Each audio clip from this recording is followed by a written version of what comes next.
last time we were talking about these processes that structure our stream channel, and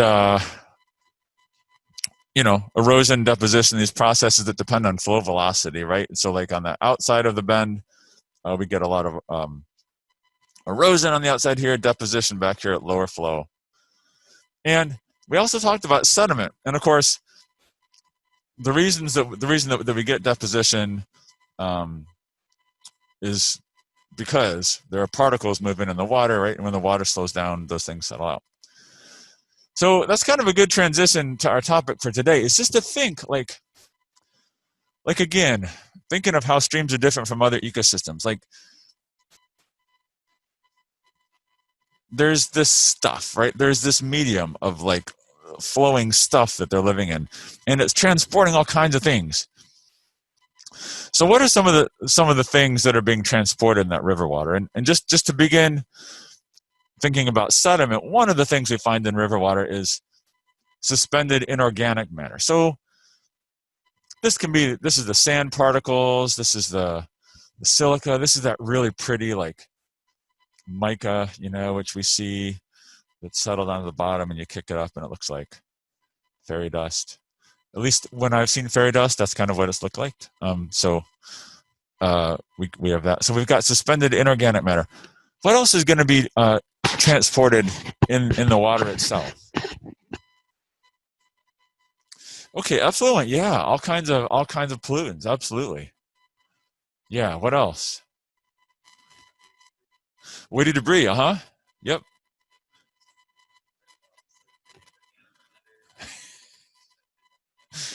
If we've got inorganic, there's probably organic. Yeah, absolutely. So small particles that are the breakdown products of previously living matter. Absolutely. What else? What other things might be in the water that could affect organisms that live in the stream? Any thoughts?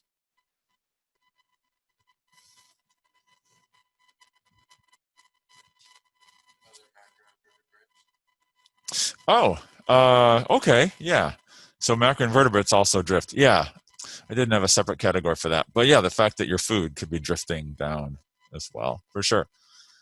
So anyway, here's kind of a bit of a laundry list here. So one of the real important things is nutrients. So when we think about how these aquatic plants are growing, we find rooted plants in aquatic ecosystems, but only where the flow velocity is really low and there's real fine sediment. So like sometimes, in wetlands, like for instance, in our little treatment wetland down the hill from Mullen Park, we find, but mostly of our producers in rivers and streams are going to absorb nutrients across their cellular membrane. They're not going to take it up with the roots. So they're going to rely on the nutrients that are in the water. And we'll talk about this later in the semester. But the big ones, nitrogen and phosphorus, those limit plant growth in most streams. And in some cases, silica, which is interesting. We have little plants called diatoms, and they make their shells out of silica. So here's the organic matter, and this is going to include macroinvertebrates, trees, like, I don't know, if we're swimming and floating down, like we're in the water, organic matter, I don't know. So, and we're going to devote several classes later on in this course to talk about like the consequences of that. So we've got suspended particles, but then also dissolved organic particles as well. Now, there are all sorts of ions that are dissolved in the water that can be important. The Strayer paper talked just a little bit about how the chemistry of those rivers differed. And one of them had a lot of calcium ions in it. Right, so calcium ions are pretty important for freshwater mussels. Anybody know why? Build their shells. Yep, shells made out of calcium carbonate. So dependent on what's dissolved in this water, it can affect the species that can live there. As y'all know, acidification in the ocean is reducing the amount of available calcium carbonate ions, and so that's affecting coral reefs and other invertebrates. But really, in rivers and streams, it's mostly a function of geology, right? It's how much calcium we have in our streams. Some other things here: sodium. Where do you think most of the sodium in a creek comes from? Any thoughts? Say that again? Urine? Sorry, I shouldn't have laughed. It's a biological process. Well, when we look, so I'm sure naturally a lot of it does, but like a lot of things, when we look in streams now, we see like the fingerprint of human activity. Like, what do they do on our roads when they get lots of ice on them?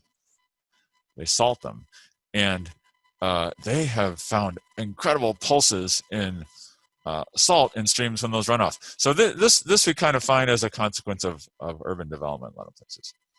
And I don't know, what just other ions. We'll talk more about these some other times.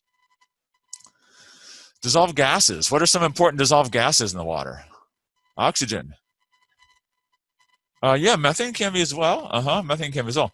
Now, remember with gases, there's this equilibrium between the surface of the water and the atmosphere, right? So when we have higher concentrations of a gas in the water than in the atmosphere, what's going to happen? Diffusion, right? It'll go from high concentration to low concentration, right? So methane is one that there are places where we find a lot of it in aquatic ecosystems. I don't know how much of a tangent I want to go off on here, but methane is produced by anaerobic respiration. So it happens in sediment. If you ever like have kind of walked through like a muddy creek and the bubbles come up and they smell kind of methane, yeah, that's because there's anaerobic respiration. There's organic matter being broken down, but there's no oxygen getting in it. But that gets into the water, and then we have pretty low concentrations of that in the atmosphere, so then it'll leave the stream through diffusion. But yeah, that can be an important one. So we've got oxygen, methane. If you're a plant, you need CO2, right? Photosynthesize. Yeah, so we've got oxygen, CO2, those kinds of things. Yeah, so gases can be important too. Right, and then the final one, and the one that our discussion paper for today talks about as well, is we can have trace metals as well, either dissolved or suspended. And are acidic waters able to dissolve more or less trace metals? More, right? That was one of the main patterns of this paper.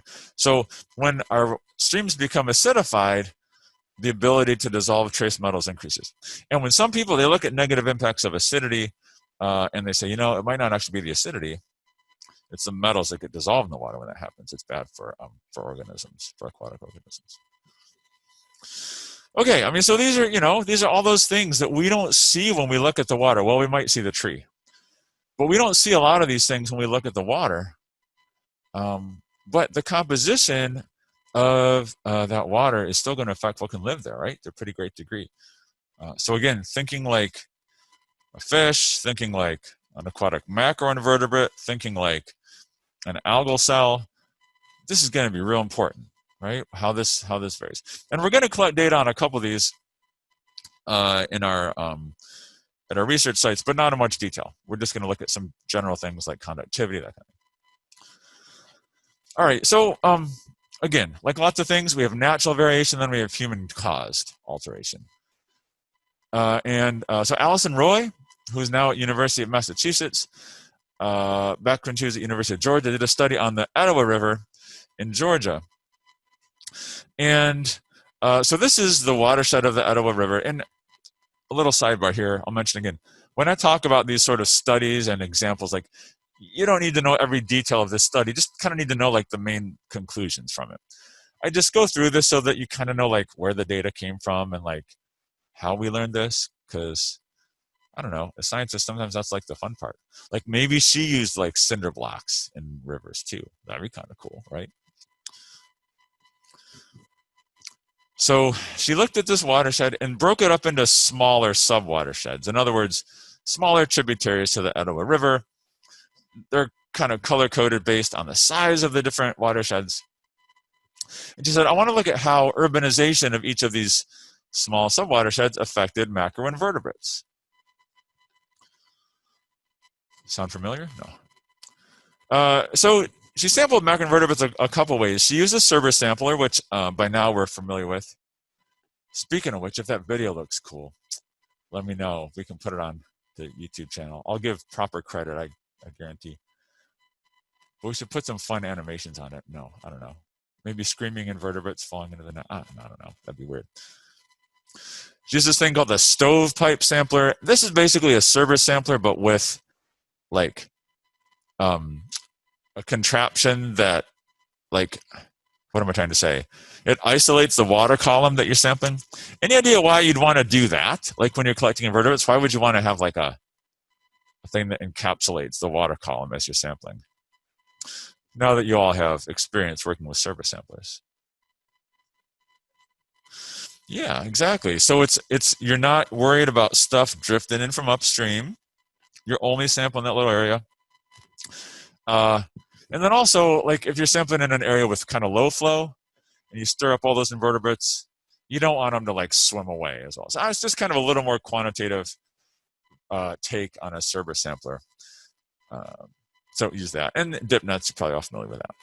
So this is something that you'd often use where you're worried about invertebrates escaping or drifting in from other spots. And so use these data to calculate an index of biotic integrity. And so what do we mean by biotic integrity? I don't know. Maybe someone who took restoration or not. What does biotic integrity mean?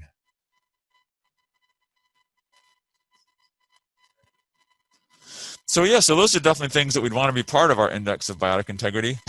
But what does that concept mean? Like if we're trying to measure like biotic integrity, like if I say that like you're a person of high integrity, like what does that mean?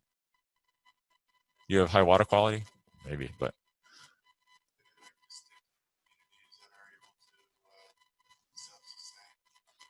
okay, yes, I think self-sustaining is a part of it. Yeah, like so integrity kind of means like being like true to something, right? And so the idea of integrity is that like essentially, is this stream as good as it should be? It's a big part of the Clean Water Act, which we'll talk about later. But so ecologists like to do that. And you can measure, you'll find some indices of biotic integrity we can measure for the French Broad watershed, for instance. So the idea is to look at the species that live there, like, are all the species that should be there? Like, is this site true to like what it should be? Is it true to its mission? I don't know if it has a mission. So yeah, if you think about what variables you'd use, like the number of species could be a big one. Anything else you might want to look at when trying to describe biotic integrity based on invertebrates? Any thoughts? Certainly number of species would be a good one. I mean, you would hope that the same species are there that are in an undisturbed site. That'd be ideal. What else might you look at?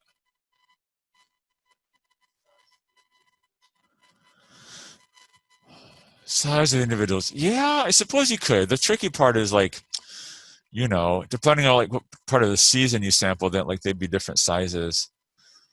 Plus, that'd be a real pain in the butt. You know what the best way to measure, and I've done this, and I lived through it. Did you say blend them all up? And all right, you could blend them all up and measure biomass. Put them in the invert. Anybody? Sorry. Are you guys familiar with the Bassomatic? All right, it's an old Dan Aykroyd Saturday Night Live skit, sort of related to James's comment.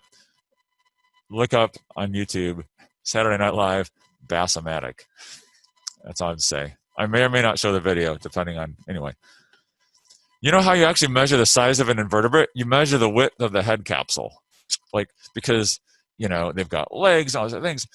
So the weight of it often correlates with the head capsule. So what you got to do is you got to literally look under a microscope and like measure the head capsule of everyone. That is a good way to lose your sanity. And I've done it, but it's not fun. Anyway, so it takes a long time, and we want to do these quickly too, ideally, right? Because we want to look at lots of sites. We don't want to spend our whole summer looking at like one site. So anyway, you don't need to know all these, but these are the kind of things that she looked at. So total richness. Are you all familiar with this idea of like richness being like another way of saying like number of species? So if I say like species richness, it just means like number of species. So total taxa richness is the total number of invertebrates. Total richness of ephemeropterans, trichopterans, plecopterans, EPT. These are fairly intolerant critters. Proportion of oligochaetes. They're segmented worms, right? They are quite tolerant. And then looked at a whole bunch of everything. So corbicula, this is an invasive clam. proportion of all these different functional groups. Man, it looked a lot of stuff. In some ways, this is like a statistical blender. You throw everything in there and you like see what color it ends up being. Like, oh, it's kind of bluish green. No. So you got all these data and you use statistics to kind of tell you which ones are different. All right. So then she went in, she quantified land cover from aerial photos. This is an aerial photo. It's a photograph taken from the air. That's why we call them aerial photos. Sorry, I don't know why, but you know what aerial photos are. Then she measured a bunch of land use variables, percentage of the watershed that was urban, agriculture, the percent that was forested, a whole lot of different things. And so the idea was that she could describe the land use.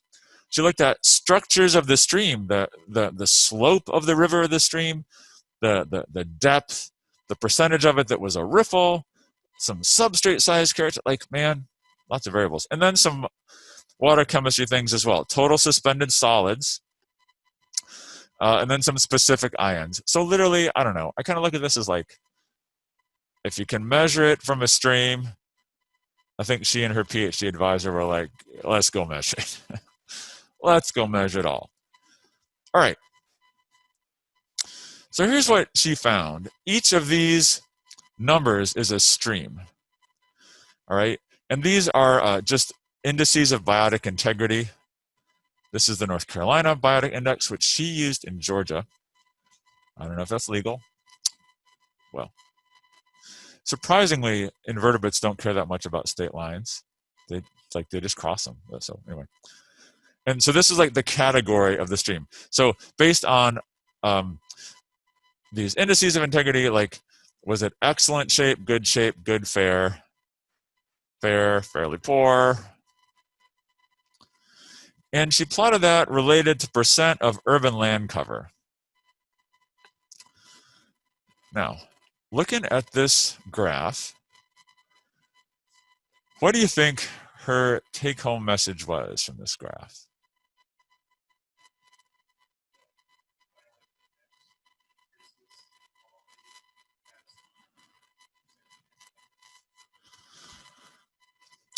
So if we were to plot like a best fit line to these, there's certainly a lot of noise, but I don't know, it might look kind of like that. Now, one of the things, some of y'all heard me say this before, but one of the things we always look for in this kind of a graph is it a linear or a nonlinear relationship? So certainly there's a negative relationship between percent of urban land cover and well, an inverse relationship, right? As percent urban land cover decreases, quality gets better, right? But can we go beyond that? Is this a simple linear relationship? Somebody else say something about how this is not a simple linear relationship.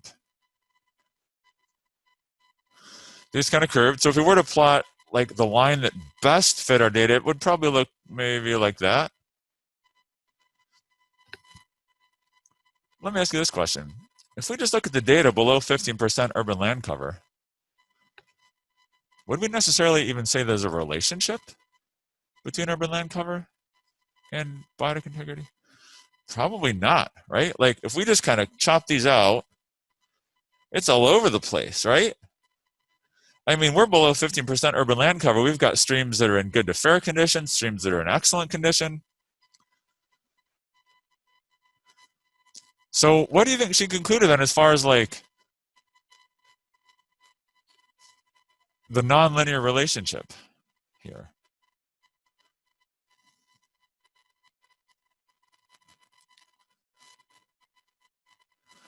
So, yeah.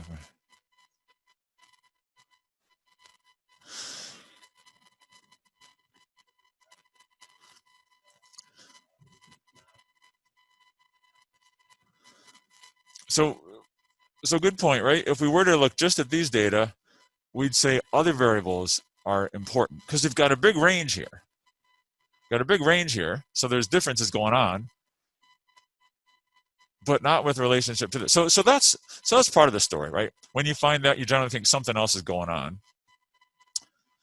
But when relationships are nonlinear, it means that the relationship between those two variables is only important over a certain range. And so what she concluded here is that there's a threshold, there's an urbanization threshold beyond which you start to lose these disturbance sensitive taxa. So, like, again, mayflies, stoneflies, caddisflies fall in this category. She looked at some other measures of tolerance. So essentially, imagine this. We start developing our watershed. Initially, it's all forested. We're 0% urban land cover. We develop it, we're up to about 5% urban, 10% urban. Or do we see any difference in those streams based on her data in northwest Georgia? We don't, right? All of a sudden, once we cross this 15% urban into 20% urban, wow, all of a sudden we've lost all of our streams that were in good or excellent condition. So there's something about that threshold that you don't want to pass. It's kind of like that Monty Python movie where the dude's like, none shall pass. You remember that? He's got the sword and stuff. And so then, I don't know that we can carry that analogy any further because it gets a little weird. But think of like the dude with the sword, none shall pass. If you want to have good to excellent habitat quality, stream quality, you can't get past 15%. So the idea then, it's kind of interesting. So as a manager, what are some of the implications of this for managing stream quality?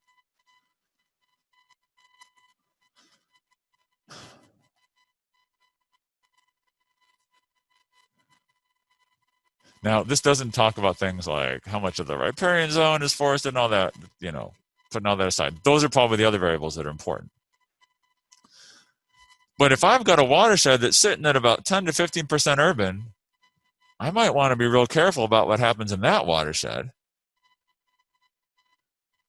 Whereas, anybody know what percent urban land cover we are here in the Reed Creek watershed? I don't have a real good urban land, but it's 30% impervious surface, which means that the percent that's urban is higher than that. So we're way out here. So we're probably out maybe here or even beyond urban land cover. So what that means is that watersheds that are in really bad shape, as much as you hate to say it, additional urbanization probably not going to affect the stream quality. Again, and it's a slippery slope, right? But again, going from pure forest to 5% urban, again, we wouldn't expect to affect that too much. Anyway, so we've got this relationship going on here. Yeah.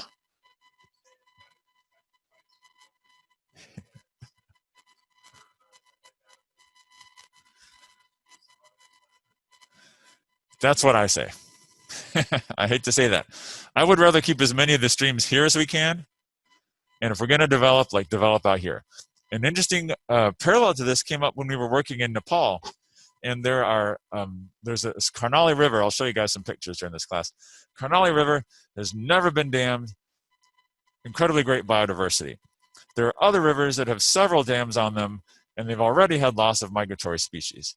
So when you think about where you want to build your next hydroelectric dams, if you can at all, put them on the river that already has them, right? Because you're already out here. You've already degraded it. So that's an important piece of development. If you can develop places that have already lost certain things, you're not going to lose more. So I don't know. The word triage gets tossed around sometimes. I don't know. Something about. Okay, so then she looked at what variables were they actually that were most important here using correlation.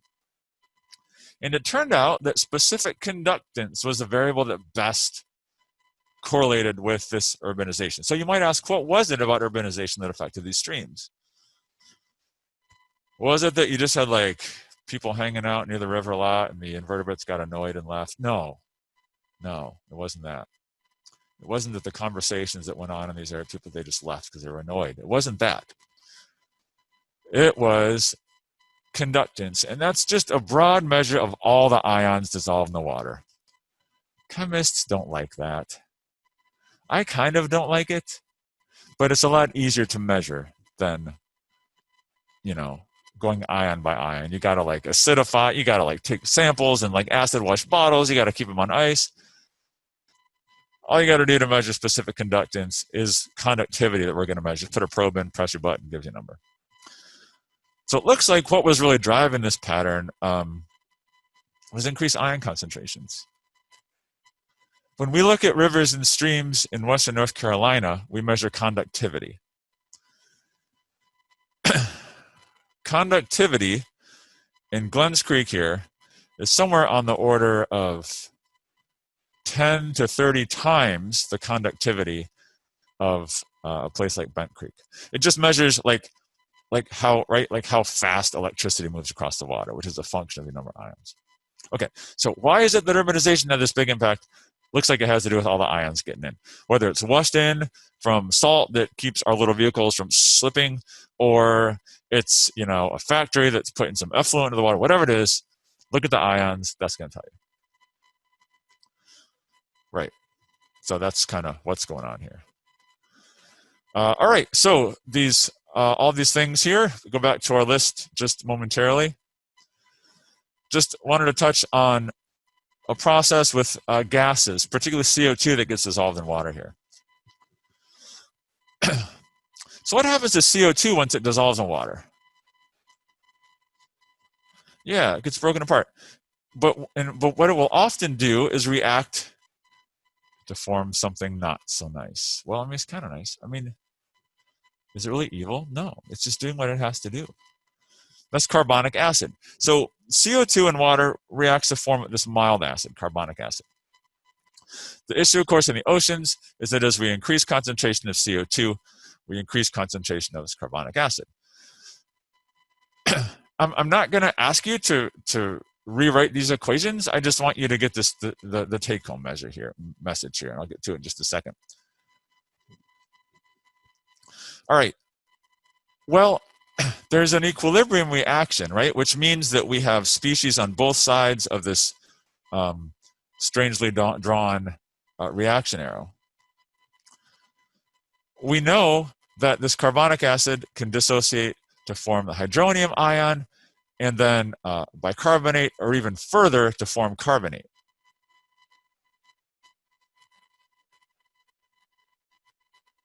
So what that means is that the more that we have of these ions in the water, the more it's going to push our reaction this way and take these free hydronium ions out of, not out of the water, but like, yeah, essentially out of the water, and push it back this way. And so, yeah, and then so both of these can react with, so this is, these equations are not balanced and do not have all the pieces. This is just stream ecology chemistry here. But these ions will react with water to result in the hydroxyl ion being present there. So these ions, carbonate and bicarbonate, they determine the stream's ability to resist acidification. Okay, because when there's more of them around, they can absorb these hydrogen ions and push the reaction back this way. Because the more of these that we have, of course, the lower our pH is, right? The higher acidity is. So when we have these bicarbonate and carbonate ions, it allows our streams to resist acidification.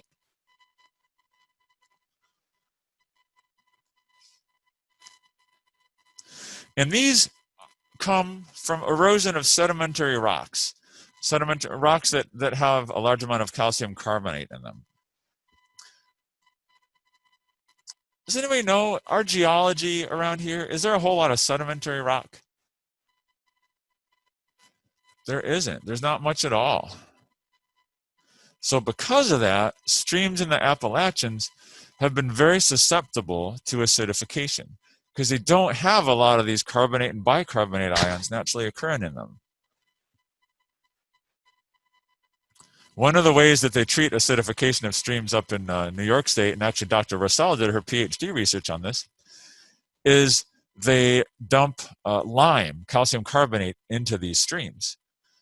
And it provides these ions which can then reduce the acidification, reduce the acidity, increase the pH. Okay, so in sedimentary watersheds, they're fairly buffered from acidification, but where we are, it's problematic because when our streams become acidified, they don't really have a good way to recover. So we have this term alkaline, right, which is the measurement of the bicarbonate and carbonate ions. In fact, that's what this next slide is. So we can talk about the alkalinity of waters. So the more alkaline waters are, it just means they have a higher capability to buffer acid. And so again, that's due to the amount of carbonate and bicarbonate ions in the water. So it's very interesting is that alkalinity can sometimes be used as like a surrogate measure of productivity in aquatic ecosystems. It's that important. These ions are that important.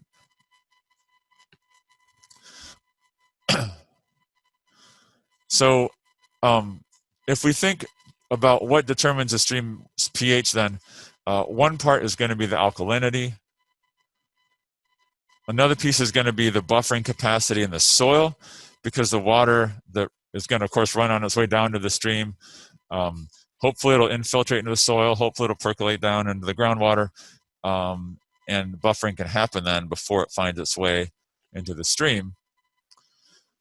Another piece is in-stream sources of acid. And as much as we talk about artificial sources of acidity, we also have natural variation in acid levels within streams. And the paper for today talks a little bit about the role that geology plays in this. Anybody know another place that acidity can come from in a stream due to a natural biological process? It's more common in ponds and lakes than in streams, but we can have humic acids that are produced where decaying plant matter is really abundant. Yeah. So if our rivers are big enough, or we have backwaters where this kind of organic decomposition occurs in a place where it's not mixed real well with the rest of the stream, we can kind of have local acidification. So for our pH, we've got stream water alkalinity, buffering capacity of catchment soil, and stream sources of acid. So yeah, so just realize that when there's a lot of decaying plant matter around, this can cause slightly low pH as well, in the order of 4 to 5. And again, this is more common in lakes and ponds than it is in streams, but it can happen. It can happen.